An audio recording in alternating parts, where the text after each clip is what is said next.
जय श्री श्याम। आज है मेरा वेट लॉस जर्नी का डे 6 और मैं सबसे पहले उठते ही मैंने घर का सारा काम निपटा दिया था। घर की पूरी क्लीनिंग कर दी थी और बच्चों ने निकाल लिया है भाई, कूलर गर्मी हो गई है, हम तो एसी चलाते नहीं अभी। फिर आज मेरे को बहुत आलस आ रहा था तो मैंने सोचा उठते ही पहले नहा लिया जाए, तो मैं नहा ली थी और बाल धो लिए थे और अपनी वाटर बोतल फिल कर ली थी, पानी पीने के लिए बैठ गई थी। अभी काफ़ी टाइम बचा था, मैं सुबह बहुत जल्दी उठ जाती हूँ और फिर सिर्फ वॉक करके आज वर्कआउट वगैरह कुछ नहीं किया, वॉक पे तो चले गए थे। फिर सारे काम निपटा दिए थे, नैनो स्कूल चली गई थी और बड़ा बेटा भी आज जल्दी उठ गया था मेरे साथ।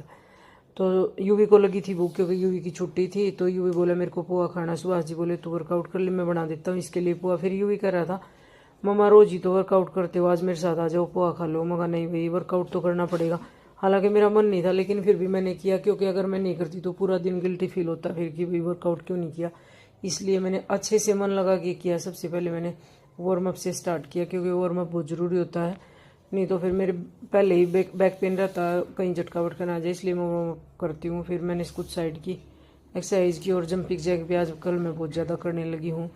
और फिर मेरा फूल गया था सांस क्योंकि बहुत ज़्यादा कर ली थी जंपिंग जैक। फिर मैं बैठ गई थी, मैंने बैठ के की कपालभाति और मैंने अनुलोम विलोम भी किया। योगा बहुत ज़रूरी होता है, ये कपालभाति और अनुलोम विलोम तो मैं रोज़ करती हूँ, इससे दिमाग शांत रहता है और बॉडी भी पूरी शांत रहती है, मज़ा आ जाता है करके।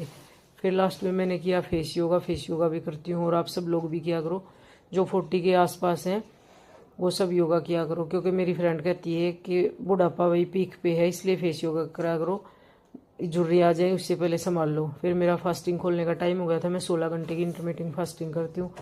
फास्टिंग सबसे पहले तो मैंने 2 चम्मच देसी घी खाया, मैं हमेशा खाता हूँ पीती, कुछ भी लगा लो पीती हूँ ये देसी घी।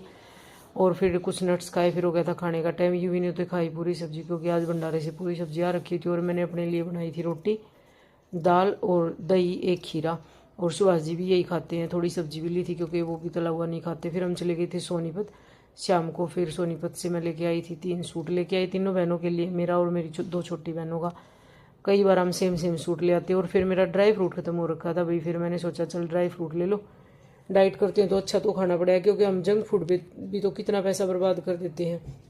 ये तो उनसे कहीं सस्ता रहता है। 1 किलो बादाम ले आते हैं हम, लगभग हमारे 1 महीना चल जाते हैं। और पिज़्ज़ा इतने का आता है, वो तो हम एक ही दिन में खा के शरीर का भी नुकसान करते हैं और पैसे का भी। फिर मैंने सारे ड्राई फ्रूट्स और मेरे को गूंद भी डलवाना है भाई, इसलिए भी मैं कुछ सामान लेके आई गूंद डलवाने के लिए भी। ये मखाने के पैकेट भी 2 लेके आई थी, एक खाने के लिए और एक गूंद डलवाने के लिए, क्योंकि वो सीमा ने बोला था कि गूंद डलवा दे, मेरा मेरा बहुत मन है खाने का। ठीक है तो भाई फिर होगी थी शाम, इसी के साथ लोग को करती हूँ एंड। ये मेरा बेटा देखो, मिलते हैं कल, जब तक के लिए।